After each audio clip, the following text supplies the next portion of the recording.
हम आपकी मेहमान नवाजी भी करेंगे और आपको दादरसी भी देंगे। यही हमारा दस्तूर है।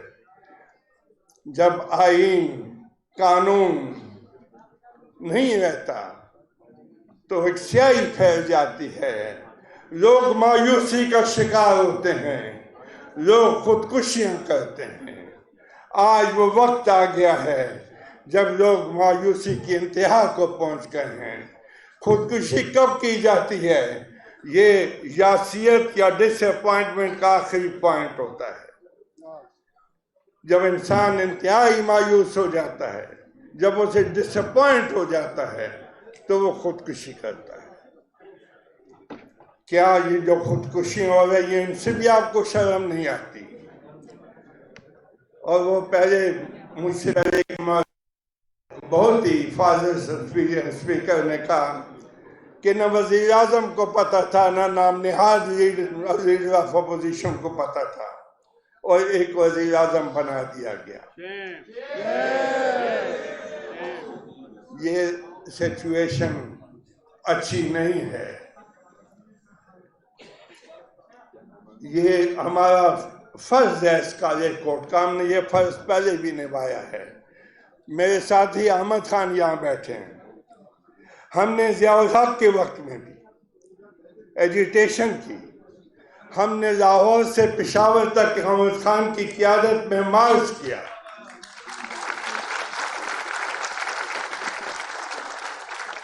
ये ज़ियाउल हक की वक्त कहता हूँ।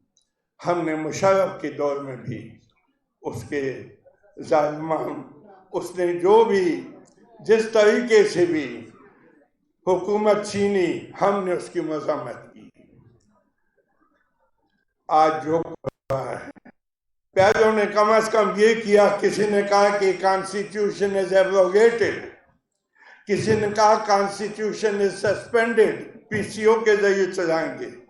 इन्होंने वो तक कदम नहीं किया, कॉन्स्टिट्यूशन को लपेट दिया।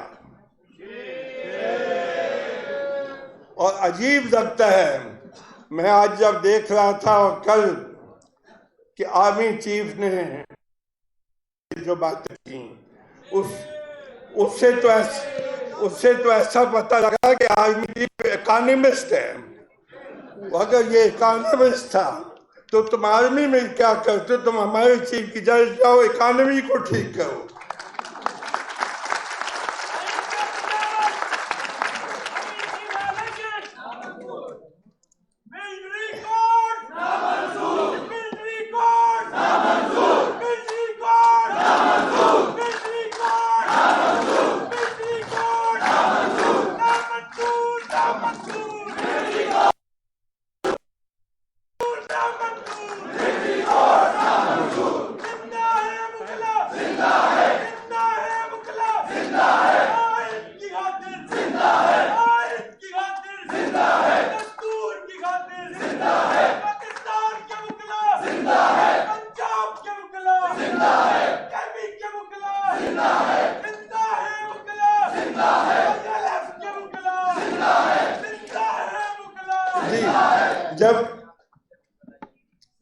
मेरा नाम पुकारा गया कि मैं आऊँ आपसे मुखातिब हूँ, तो मैंने इन्हें कहा कि मैं अपना वक्त हामिद खान को देता हूँ और हामिद खान स्पीच करेंगे, मैं उनकी स्पीच सुनूंगा।